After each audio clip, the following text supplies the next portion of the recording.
दोस्तों, मैं राकेश कुमार वर्मा एक बार फिर से आपके सामने इंडाइसिस एंड सर्ट्स का पार्ट 3 लेकर आया हूं। और ये जो इंडाइसिस से जितना भी रिलेटिव क्वेश्चन था, आज लास्ट क्वेश्चन तक मैं ख़त्म कर दूंगा, ठीक है। और इसके बाद मैं सर्ट्स पे चलूँगा। तो मेरे दोस्तों, अगर आपको ये चीज़ें बेहतर लग रही हों कि आप कहीं ना कहीं ये सब चीज़ें सीख रहे हैं या आपसे नहीं हो पा रहा था, तो मेरे द्वारा आपका सहयोग हो पा रहा है या मेरा सहयोग आपके लिए हो पा रहा, तो आप कम से कम वीडियो को लाइक ज़रूर कर दिया कीजिए और एक छोटा सा कमेंट, ठीक है। तो चलिए, कुछ क्वेश्चन मैंने ये लास्ट क्वेश्चन दिया था और एक लड़के ने कमेंट भी किया था और उस कमेंट में आंसर दिया था 1। चलो देखते हैं इसका आंसर वास्तव में होता कितना है, 1 होगा कि नहीं होगा। देखिए, ऑप्शन भी मैं लिख सकता था, लेकिन ऑप्शन लिखने का कोई मतलब है नहीं। मैं आपको लॉजिक बताऊंगा, लॉजिक के अनुसार आप कीजिए। देखिए, पहला नंबर तो हम लोग करेंगे क्या कि 2 पर x एंड 3 पर y एंड 36 पावर z। मैंने आपसे एक बात कहा था, वो बात क्या मैंने आपसे कहा था कि यदि कभी भी 3 राशियाँ आपस में बराबर हो तो किसी एक राशि को तीसरी राशि के बराबर भी कर सकते हैं। यानी इस राशि को इसके बराबर और इस राशि को इसके बराबर कर सकते हैं। बस यही करना आपको। यानी 2 पर x equal 36 power z and 3 पर y इक्वल 36 पावर z। फिर आप क्या कर दीजिए, दोनों का मल्टीपल कर दीजिए। तो 2 पर x इंटू 3 पर y इक्वल 36 पर z एंड 36 पर पावर z हो जाएगा। तो आप बिल्कुल कहेंगे कि ऐसा सर ऐसा मत लिखे, 36 पर 2z हो जाएगा, पावर ऐड हो जाएंगे। चलो कोई बात नहीं। अब मैं 36 को लिख सकता हूँ 6 का पावर 2 और उस पर 2z है। तो अगर 6 का पावर 2 लिखा हूँ तो इस 2 का इसमें मल्टीपल हो कि कितना हो जाएगा, 6 पे पावर 4z हो जाएगा।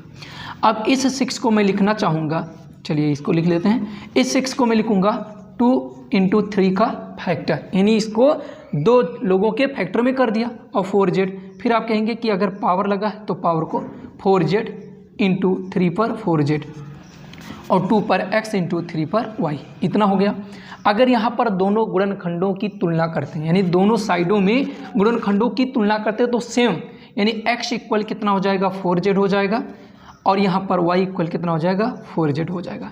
फिर मैं करता क्या हूँ कि x प्लस वाई, यानी ये भी एक इक्वेशन बन गया, ये भी एक इक्वेशन बन गया और इन दोनों को जोड़ते हैं। जोड़ने का काम क्यों, क्योंकि हमें इसमें भी z मालूम है, इसमें भी z मालूम है, 4z। तो इसीलिए मैंने क्या किया, z और z कितना हो जाएगा, 8z हो जाएगा। ऐसा मैंने इसलिए किया क्योंकि मुझे z का मान निकालना है। तो यहाँ पर z इक्वल कितना हो जाएगा, x प्लस वाई बाई 8 हो जाएगा। तो इसका आंसर 1 ना हो के x प्लस वाई बाई 8 होगा, ठीक है। अब अगले क्वेश्चन की बात करते हैं। अगला क्वेश्चन आपका क्या है, देखिए इस क्वेश्चन को बिना कलम उठाए भी आप सॉल्व कर सकते हैं, ठीक है। देखिए, अगर दोनों का यहाँ पर दोनों का बेस इक्वल है और डिवाइड का सिंबल है, तो आप यही समझिए क्या करना, पावर को घटा देना। तो a का पावर यानी x माइनस करेंगे पावर तो -x हो जाएगा, लेकिन ये माइनस प्लस हो जाएगा, ये कैंसिल हो जाएगा और 27 को 3 पावर 3 लिख सकते हैं। तो a पर पावर 3 इक्वल 3 पर पावर 3, दोनों के पावर इक्वल है तो बेस भी इक्वल होंगे, यानी a बराबर 3 हो जाएगा। लेकिन मैंने आपसे कहा कि बिना कलम उठाए भी। देखिए, ये 27 है। इस 27 के होने का क्या रीज़न होता है कि उसका जो आधार होगा, बेस होगा, वो जरूर 3 होगा। या बताइए कोई और नंबर हो सकता है, तो 3 होगा। तो यानी 3 पर पावर 3, इसी से आपको पता चल जाता। और यहाँ पर आप जब इसमें से इसको घटा देते अपने बिना कलम को उठाए, ऐसे में कह रहा हूँ, ऐसे मैं कह रहा हूँ, x में से x गया खत्म और ये माइनस माइनस प्लस, तो a पर 3 और 27 तो 3 पर 3, यानी कि यह 27 होगा तो a पर 3 है। यानी इस जगह पे कौन सा नंबर रखा जाए कि ये 27 हो जाए। तो 3 ही एक ऐसा नंबर है जिसका पावर 3 लगने पर 27 होगा। तो इस तरह से भी आप सॉल्व कर सकते थे, ठीक है। अब मैं 2 क्वेश्चन और लिख लूँ फिर। अब यहाँ पर देखिएगा, ये वाला क्वेश्चन आपके लिए बहुत ही अच्छा क्वेश्चन है। इस क्वेश्चन को आप शुरू कहाँ से करेंगे, कैसे करेंगे, यही आपका दिमाग नहीं काम करता है, ठीक है मेरे भाई। तो देखिए, कहीं ना कहीं आपको एक हिंट मिलता है कि एक्स वाई जेड, कहीं ना कहीं एक्स वाई जेड का मल्टीपल चाहिए। और पावर का मल्टीपल जब किया जाता है तो पावर पे पावर जब होता तभी मल्टीपल होता है, यही लॉजिक है। तो चलिए हम करते हैं क्वेश्चन को सॉल्व।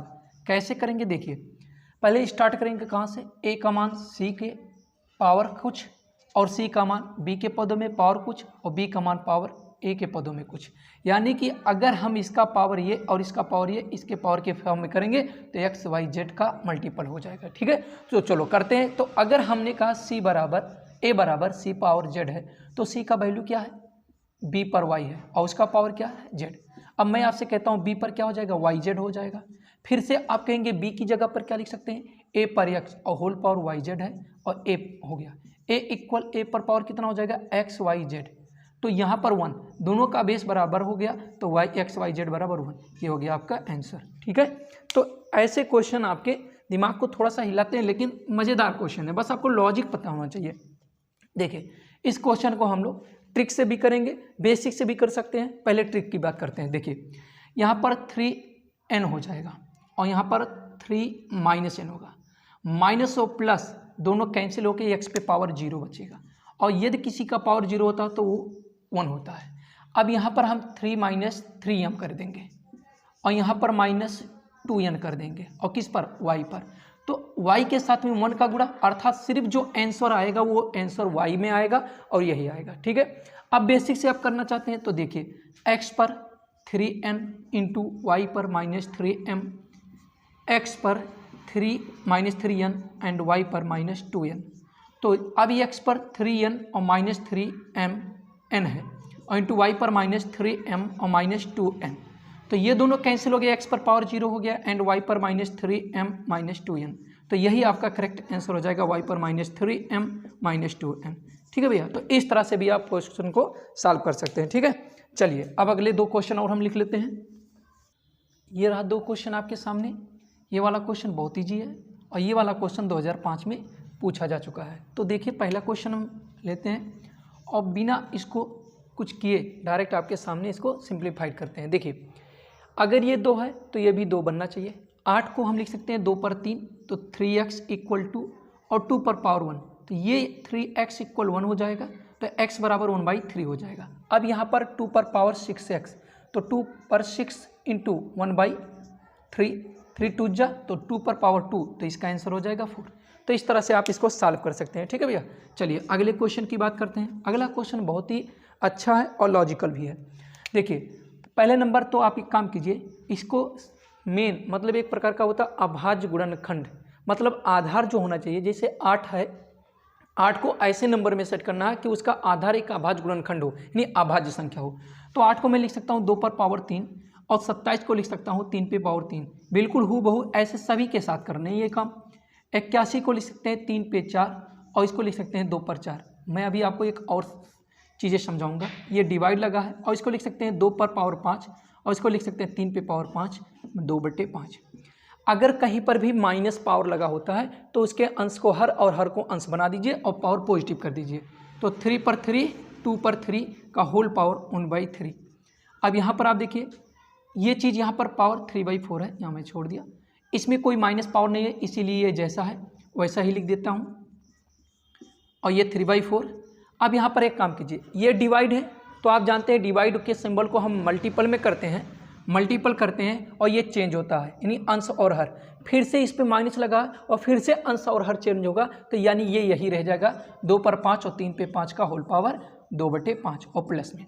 अब देखिए एक चीज़ मैं बता रहा हूँ, यहाँ जो पावर होता है ना वही दोनों में कॉमन पावर बनेगा, यहाँ जो पावर होता है ना यानी 1/, करके वही दोनों में कॉमन पावर होता है, जो यहाँ पर दोनों पर होता है मतलब यहाँ जो होगा वही दोनों पावर कॉमन होगा, मतलब ऐसा कोई नंबर होगा जिसका पावर 5 करने पर 32 होगा और 243 होगा। तो ये चीज़ आपको एक सीखना था, तो ये सब करने का तामझाम करने की जरूर नहीं।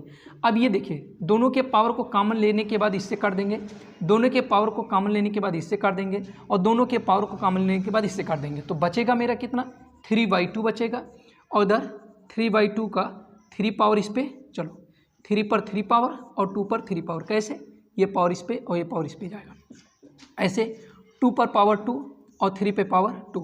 तो देखिए कहीं ना कहीं ये 2 पावर इस 3 पावर से कैंसिल हो गया, कहीं ना कहीं ये 2 पावर इस 3 पावर से कैंसिल हो गया, तो बचा कितना आपका 3 × 3 और 2 × 2, तो ये हो जाएगा 9/4, ये होगा आपका आंसर। चलिए अगले 2 क्वेश्चन पे चलते हैं भाई। चलिए अब ये 2 क्वेश्चन और आपके सामने, देखिए ऐसे क्वेश्चन को सॉल्व करने के लिए क्या करना पड़ता है। अब देखिए इन दोनों संख्याओं का जो पावर बेस है वो आपको क्या लग रहा है, इक्वल लग रहा है, तो 100% डायरेक्टली काम कीजिए, इन दोनों पावर को आपस में जोड़ दीजिए, तो 256 का पावर जब हम जोड़ेंगे इनको तो 9 6 15 हो जाएगा, और 1 0 1 और 2 1 कैरी था, इतना हो जाएगा। अब मैं आपको बता दूं कि यदि कभी भी आप इतना करे होंगे तो इसको यानी 0.25 तो कहीं ना कहीं आपको डिवाइड करने आया होगा, तो आप जानते होंगे इसको हम कितना लिख सकते हैं, 1/4 लिख सकते हैं। तो 256 पर इसको लिख सकते हैं 1/4। अब 256 का जब आप करते हैं तो 2 दूना 4, दूना 8, दूना 16, दूना 32, दूना 64, दूना 128, दूना 256, 2 3 4 5 6 7 8। तो ये आपको मालूम होना चाहिए, 2 पर पावर 8 और 1/4 लिख दिया, ये इससे कैंसिल हो गया तो 2 पर पावर 2 बचेगा, तो इसका वैल्यू क्या आएगा, आंसर में 4 आएगा। चलिए, अगर ये चीज़ आपको समझ में आ गई, अगले क्वेश्चन पे चलते हैं। ये भी क्वेश्चन बहुत अच्छा है और ये भी क्वेश्चन आया हुआ हो बोर्ड में, ठीक है, मतलब पॉलिटिक में आया हुआ है। चलिए कैसे सॉल्व करते हैं इसको मेरे भाई। मैंने आपको बताया कि ये ऐसे रहने दो, ये माइनस पावर है तो 1/5 कर दो, और देखिए 2 घात में से 1 घात इसका माइनस हो जाएगा तो -1 पावर बचेगा, तो इसको 1/3 लिख सकते हैं। माइनस देखिए ये 8/15 का माइनस पावर लगा तो इसको हम चेंज कर देंगे, 15/8 लिख देंगे, पावर प्लस में हो जाता है और 1 किसी का पावर लगा नहीं जाता। फिर आप क्या करेंगे, 3 1 जा 3, 5 1 जा 5, यानी ये हो जाएगा कितना, 8 और बट्टे 15 बचेगा, ये 15 और वो 15 ट्रांसफर होकर यहाँ आ जाएगा मल्टीपल में, तो मैं लिखता हूँ क्या, ये 15 और -15/8, तो ये इससे कैंसिल होकर आपका वैल्यू आया कितना, 0 मेरे भाई। ठीक, तो वीडियो आपको समझ में आ रही है, चीज़ें समझ में आ रही है तो लाइक ज़रूर कर दो, ठीक है। और मैं उम्मीद रखता हूँ आपसे कि ये टॉपिक आप पढ़ के कम से कम, चाहे आप ये UPSI की तैयारी कर रहे हो या BHO की तैयारी कर रहे हैं, BHU का या पॉलिटेक्निक किसी तरह का एंट्रेंस का एग्जाम दे रहे हैं या किसी स्टेट या सेंट्रल लेवल का कोई एग्जाम की तैयारी कर रहे हैं, तो जरूर ये आपके बेनिफिट का है, कुछ ना कुछ रूल आपको सिखा के ही जाएगा, ठीक है मेरे भाई।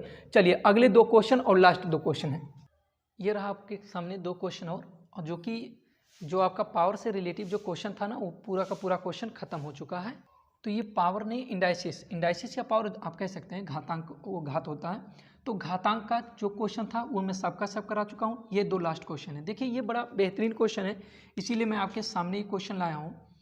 कुछ लोगों का दिमाग काम करेगा कि पहले दोनों का मल्टीपल कर लो, +1/3, दोनों का मल्टीपल -1/3 कर सकते हैं, ये मेथड भी कर सकते हैं, लेकिन हम कहते हैं कि ज़रूरी थोड़ी है कि यही नियम लगाया जाए।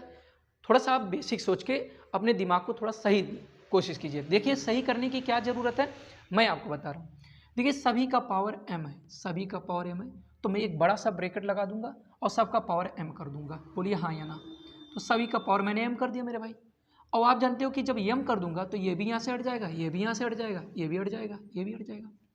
फिर आप कहेंगे a + b a - b, a + b a - b, यानी इसको हम लोग क्या कर सकते हैं, इस वाले फार्मूले पे सेट कर सकते हैं। a + b a - b का मतलब a² - b², तो बिल्कुल इसको मैं लिख सकता हूँ अंश वाले को p² - 1/q², और इसको भी वही चीज़ q² - 1/p²। अब कुछ लड़के ऐसे होंगे, सर काट दीजिए और ऑप्शन में इनमें से कोई नहीं तो आंसर कर दीजिए, आपसे गलती हो जाएगा। यहाँ p², यहाँ q², फिर कटने का कोई चांस नहीं है, लेकिन कुछ लड़के ऐसे करते हैं, मगर ऐसा मत कीजिए। अब देखिए इनका अब मल्टीपल कीजिए, तो p² q² -1 और बटे q² और होल बाई, फिर इनका इसमें तो p² q² -1 बटे p²। देखिए एक बात मैं बता रहा हूँ, जब 2 संख्याओं का मल्टीपल किया जाता है तो p² q² लिखें या q² p² लिखें, इसके मान में कोई चेंजिंग नहीं होता या कोई भी अंतर नहीं होता है।